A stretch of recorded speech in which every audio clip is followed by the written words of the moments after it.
का एक प्रश्न है, कला एवं संस्कृति से मौर्य कला, या आगे होने वाले एग्ज़ाम्स के लिए गेस प्रश्न है मेरा।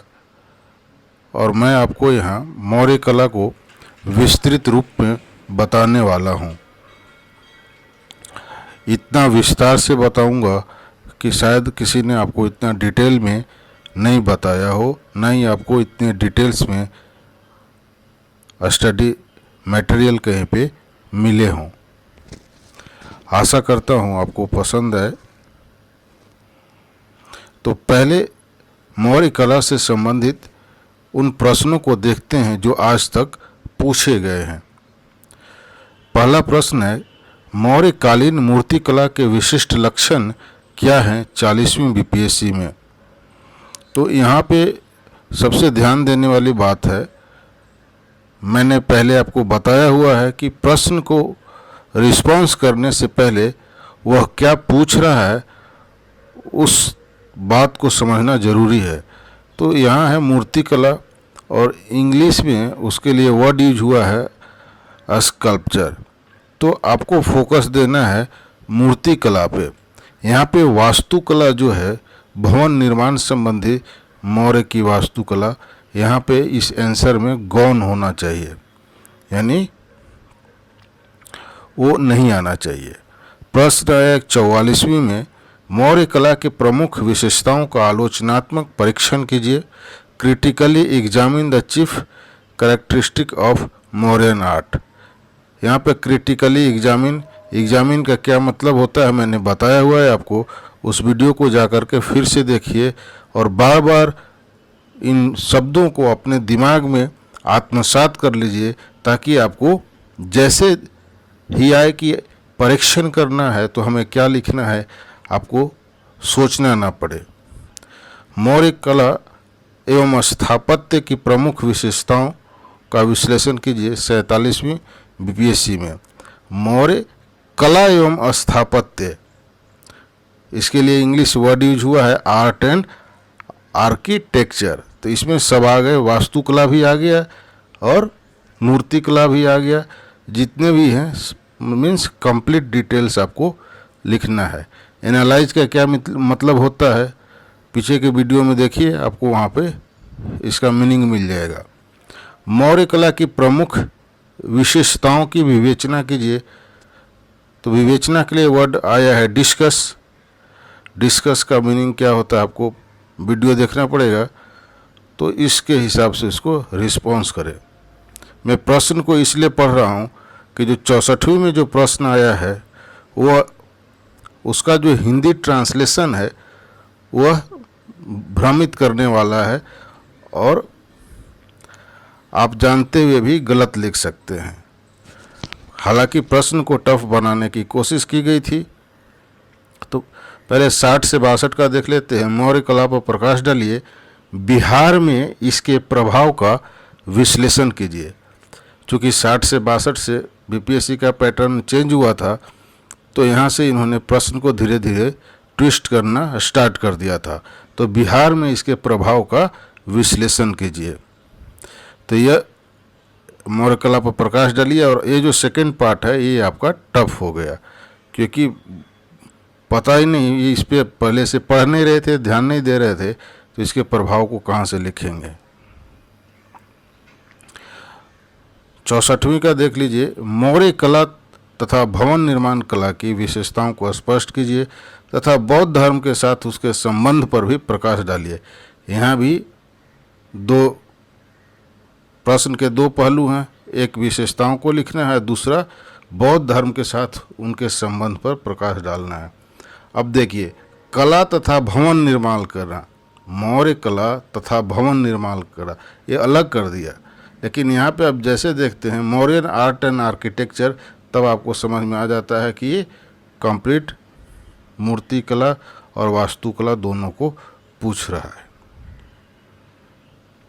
और अभी 66वीं के लिए आपको मौर्य कला और पटना कलम गेस प्रश्न है, और दोनों पे वीडियो मैंने डाल दिए हैं। दोनों में से एक आप अच्छी तरह से लिख करके जरूर आइए। तो आइए देखते हैं, मैं कुछ कंसेप्ट के आधार पर आपको आगे बढ़ाऊंगा और हमारा पढ़ाने का तरीका ऐसा ही है कि आप मैक्सिमम मार्क्स ऑब्टेन कर सके और आप रैंकर बन सके। तो पहले हम यहाँ समझेंगे कि कला क्या है। जब मूल बात को ही आप नहीं समझेंगे तो आगे आप नहीं लिख सकते। तो कला क्या है? तो कला मनुष्य की रचनात्मक क्रियाकलापों की एक सुंदर प्रस्तुति है जिससे उसकी तकनीकी दक्षता, भावनात्मक बोध तथा विचारों की अभिव्यक्ति होती है। सामान्यतः दृश्य कला यानी विजुअल आर्ट की 3 शाखाएं होती है। पहला है चित्रकला, दूसरा है मूर्तिकला और तीसरा है स्थापत्य कला यानी कि वास्तुकला, पेंटिंग्स, स्कल्पचर एंड आर्किटेक्चर। तो ये मेन चीज़ आपको पता होगा कि कला के अंदर क्या क्या होती है, कला की ये शाखाएं हैं, कला क्या है। अब इससे प्रश्न को समझने में मदद मिलेगी, इसलिए मैं इसको यहाँ पे बता रहा हूँ। यह प्रश्न की डिमांड नहीं है, आपके कंसेप्ट को बिल्ड करने के लिए ये मैं बता रहा हूँ। अब देखिए, मौर्य काल की राजनीतिक स्थिरता एवं आर्थिक समृद्धि ने कला के विकास में महत्वपूर्ण योगदान दिया। अध्ययन के दृष्टिकोण से मौर्य कला को 2 भागों में बांटा जाता है, दरबारी कला तथा लोकप्रिय कला। यहाँ पे आप डायग्राम बना दीजिए। मौर्य कला divided in 2 parts, court art and popular art, that is दरबारी कला और लोकप्रिय कला या लोक कला भी इसे कहते हैं।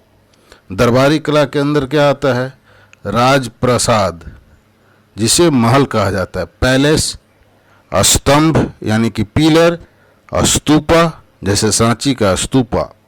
लोक कला में आता है मृदभांड, मूर्तियां, गुफाएं।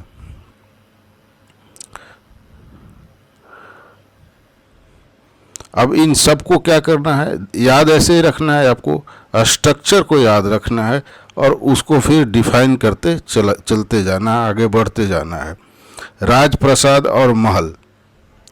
मौर्यकालीन भवनों का सबसे सुंदर उदाहरण पाटलिपुत्र के कुम्हरार में मौर्य राजप्रसाद में दिखाई देता है।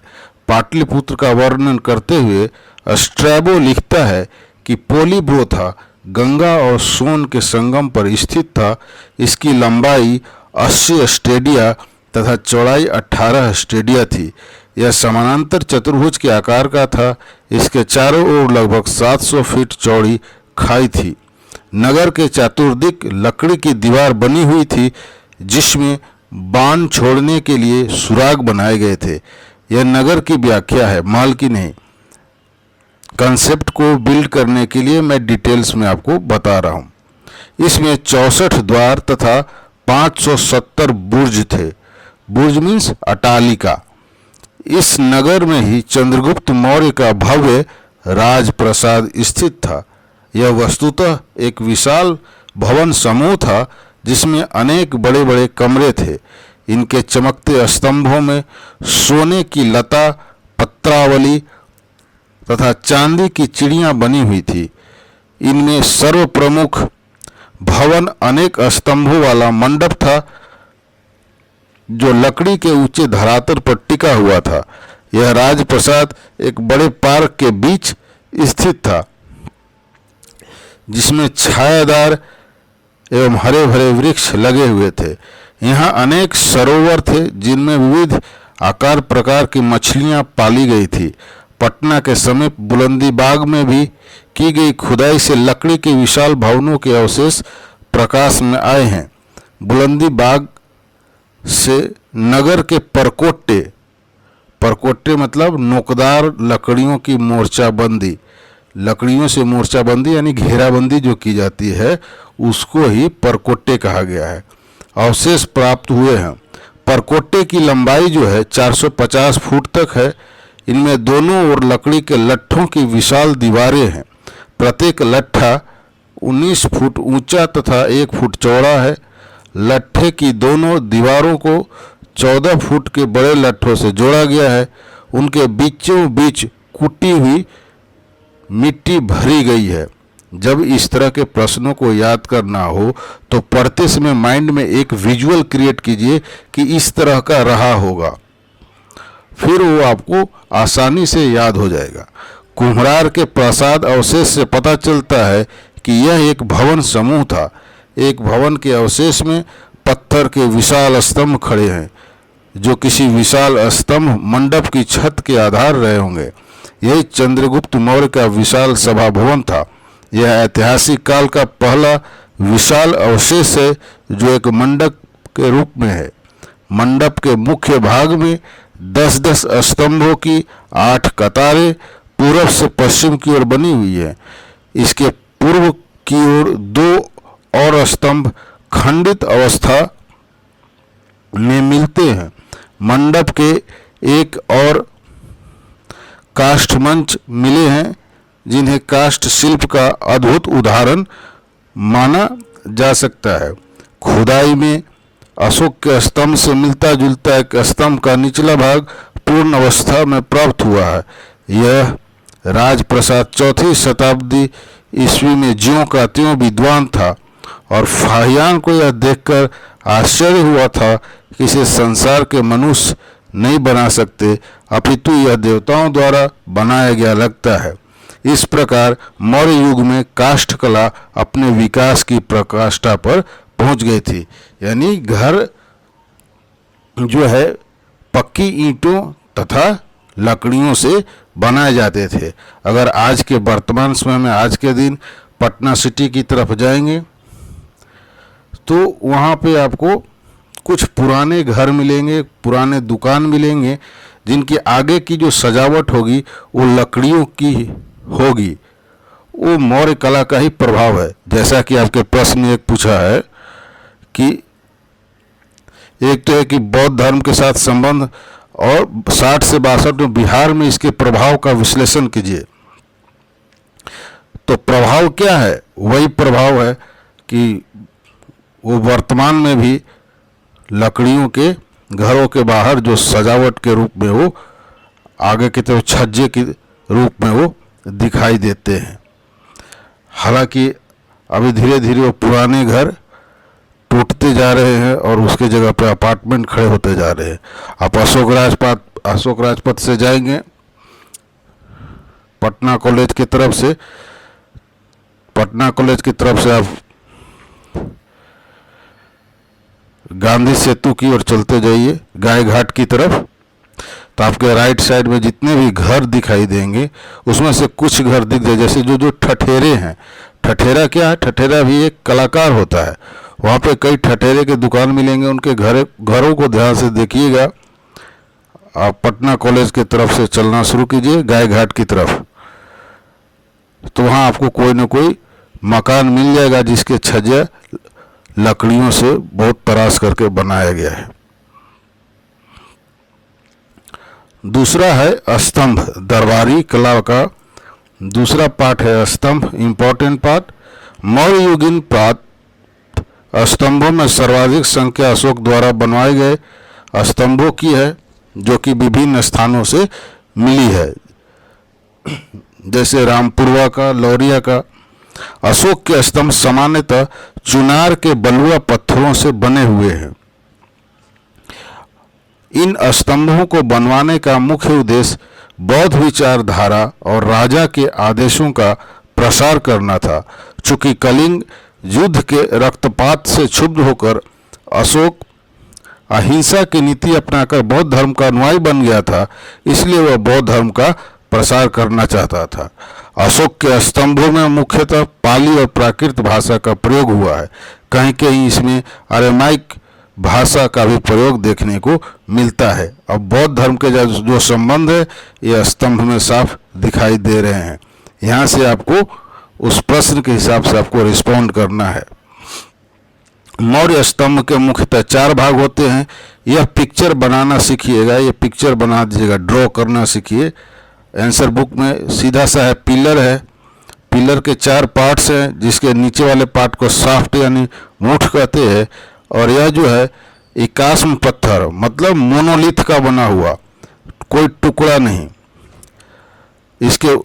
और ये जो है शाफ्ट के ऊपर वाले भाग को ललाट कहते हैं, यानी कि कैपिटल, जो कि कमल के आकार का या उल्टा कमल के आकार का या घंटी के समान ये दिखता है।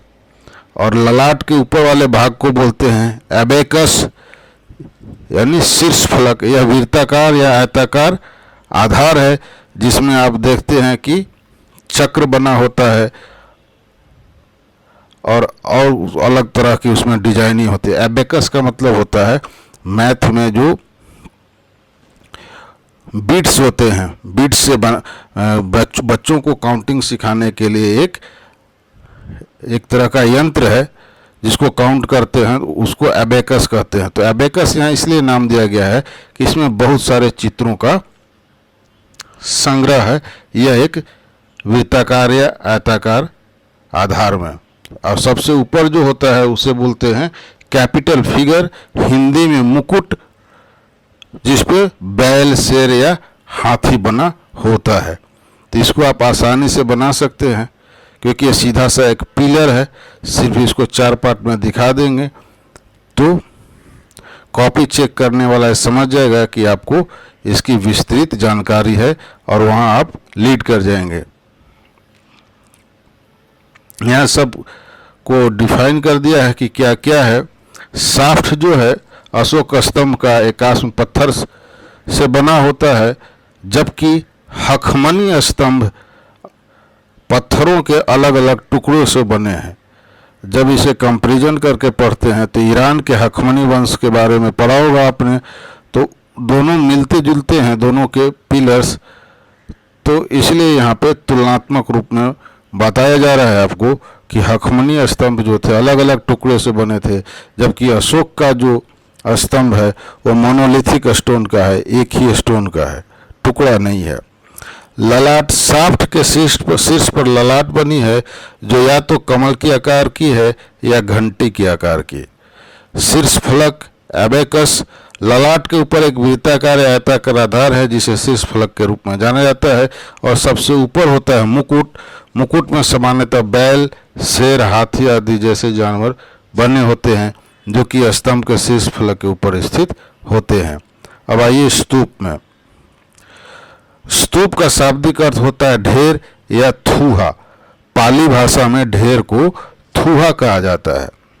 तो स्तूप का शाब्दिक अर्थ होता है ढेर। चूंकि यह चिता के स्थान पर बनाया जाता था, अतः इसका नाम चैत्य भी पड़ गया। महात्मा बुद्ध के महापरिनिर्वाण के बाद उनकी अस्थियों को 8 भागों में बांटा गया तथा उन पर समाधियों का निर्माण किया गया। इन्हीं समाधियों को स्तूप की संज्ञा दी गई, जिनमें से प्रमुख हैं सारनाथ, सांची एवं भरहुत का स्तूप। यहाँ भी स्तूप का आप पिक्चर बना देंगे।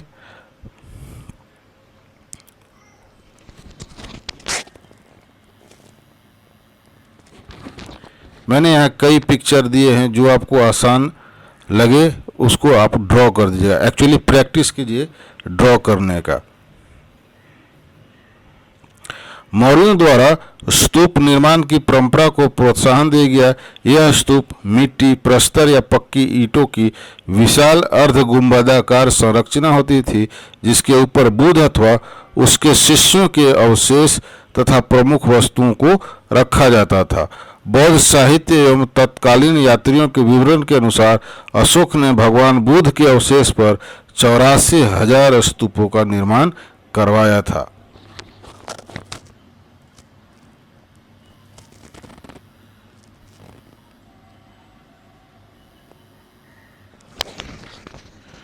इसमें देख लीजिए,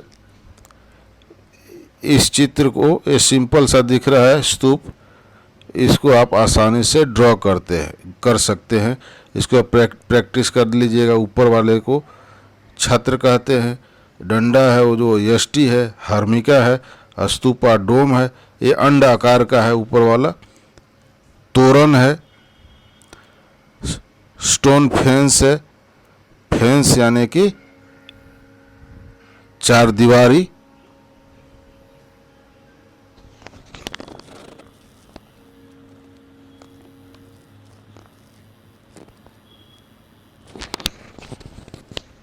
इसे भी देख लीजिए।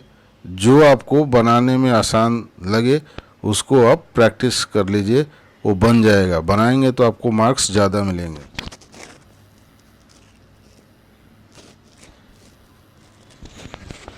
अब आइए लोक कला पे। लोक कला में सबसे पहला है मृदभांड यानी कि पॉटरी। मिट्टी के सुंदर चमकदार बर्तन, उत्तरी काले पॉलिशदार मृदभांड एवं खिलौने मौर्य कला की एक महत्वपूर्ण विशेषता है। मिट्टी से निर्मित मृदभांड तथा खिलौनों का प्रभाव बिहार के सामाजिक जीवन पर इतना गहरा है कि आधुनिक पटना के ग्रामीण परिवेश में आज भी कुंभकार इनकी नकल करते हैं तथा दीपावली के त्यौहार में इसे भरपूर मात्रा में बनाते हैं। आपने ध्यान दिया होगा कि दीपावली के दिनों में लोकल बाज़ारों में, स्थानीय बाज़ारों में मिट्टी की जो घड़े होते हैं, मिट्टी के खिलौने होते हैं, वो दीपावली में ज़्यादातर आपको देखने को मिलती है। उसकी चिड़ियाँ भी बनी हुई होती है मिट्टी की, मिट्टी के बैल भी बने हुए मिलते हैं। ये सब आपके मौर्य कला के प्रभाव है। वही एक जनरेशन दर जनरेशन हस्तांतरित हुई है और वर्तमान में भी मौजूद है। मूर्तियाँ। मौर्य कला में पाषाण निर्मित विशालकाय यक्ष यक्षिणी प्रतिमाओं का विशेष महत्व है। ये प्रतिमाएं मथुरा, पटना, विदिशा, कुरुक्षेत्र तथा महरौली से मिली है। ये सभी प्रतिमाएं विशाल आकार प्रकार की हैं जिन्हें तराश कर बनाया गया है। इनके शरीर पर वस्त्र तथा आभूषण अत्यंत मनोहर तरीके से उकेरा गया है। इस लोकप्रिय कला का सर्वश्रेष्ठ नमूना पटना के दीदारगंज से प्राप्त चामर ग्रहणी यक्षिणी की आदमकद प्रतिमा को माना जाता है। मटियाली भूरे रंग में बलुआ पत्थर से बनी यह मूर्ति सीधी खड़ी हुई मुद्रा में एक स्त्री को दर्शाती है। इसका एक हाथ ऊपर की ओर उठा है जिसमें एक चौरी को पकड़े हुए। चौरी क्या होता है कि जिससे राजा को हवा दिया जाता था। आपने देखा होगा मूवी वगैरह में कि राजा के जहाँ सिंहासन पर बैठा होता है वहाँ पर दोनों तरफ से दासियाँ उसको एक झालर जैसे सामान से हवा देती रहती है। वही चौरी है, चौरी को पकड़े हुए है। वही दूसरा हाथ टूटा हुआ है। ऊपर का शरीर खुला है जबकि कमर के नीचे का भाग कपड़े और आभूषण से ढका है। यह जो है दीदारगंज की जो यक्षिणी की प्रतिमा है उसका यह उल्लेख है। अब प्रतिमा को देख लीजिए। इस प्रतिमा में मांसपेशियों की बलिष्ठता एवं दृढ़ता जीवंत है। बुलंदीबाग पटना से प्राप्त हंसते हुए बालक की मिट्टी की मूर्ति भी लोकप्रिय कला का अच्छा उदाहरण है। देखिए यहाँ पे ये यक्षिणी की मूर्ति है जो दीदारगंज से प्राप्त हुई है।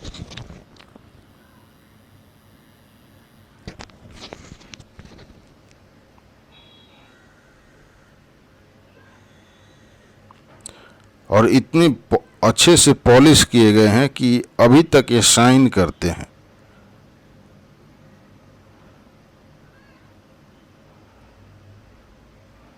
और ऐसा प्रतीत हो रहा है जैसे ये भी एकाश्म पत्थर के बने हैं।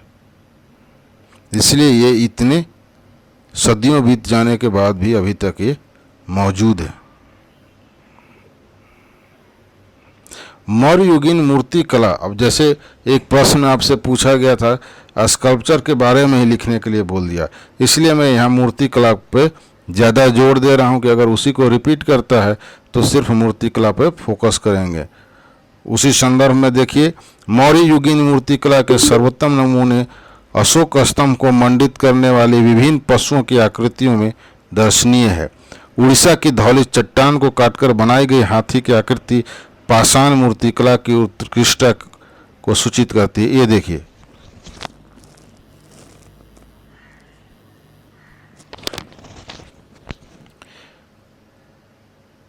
ये जो है पत्थर को, पूरा बड़ा पत्थर को ही काट करके हाथी बनाया गया है उड़ीसा के धौलागिरी में।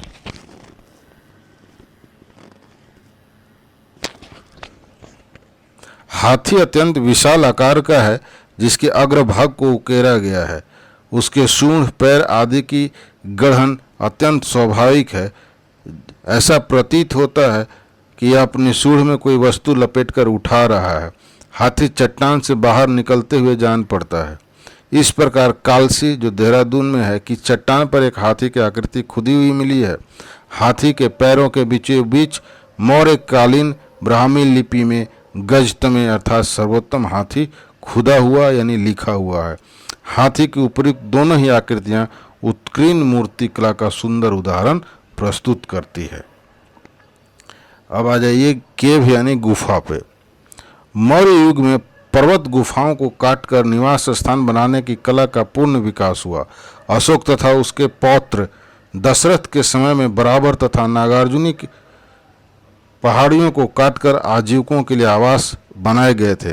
इन गुफाओं की छतों और दीवारों पर चमकीली पॉलिश है। अशोक के समय बराबर पहाड़ियों की गुफाओं में सुदामा की गुफा तथा कर्ण चौपड़ नामक गुफा सर्वप्रसिद्ध है। सुदामा की गुफा का निर्माण अशोक ने अपने शासनकाल के 12वें वर्ष में तथा कर्ण चौपड़ का 19वें वर्ष में करवाया था। सुदामा की गुफा में 2 कोष्ठ है। इनकी छत ढोलाकार है, मीन्स ढोलक के समान। दोनों कोष्ठों की दीवारों तथा छतों पर शीशे के समान चमकीली पॉलिश है।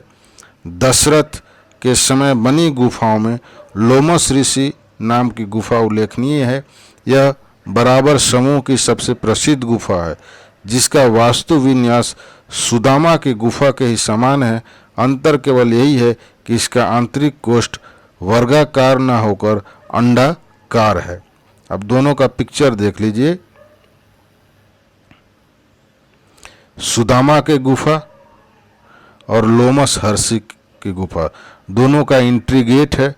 सुदामा की गुफा में ज़्यादा डेकोरेशन नहीं दिख रहा है, जबकि लोमस ऋषि की गुफा में ज़्यादा एंट्री पे डेकोरेशन दिख रहा है।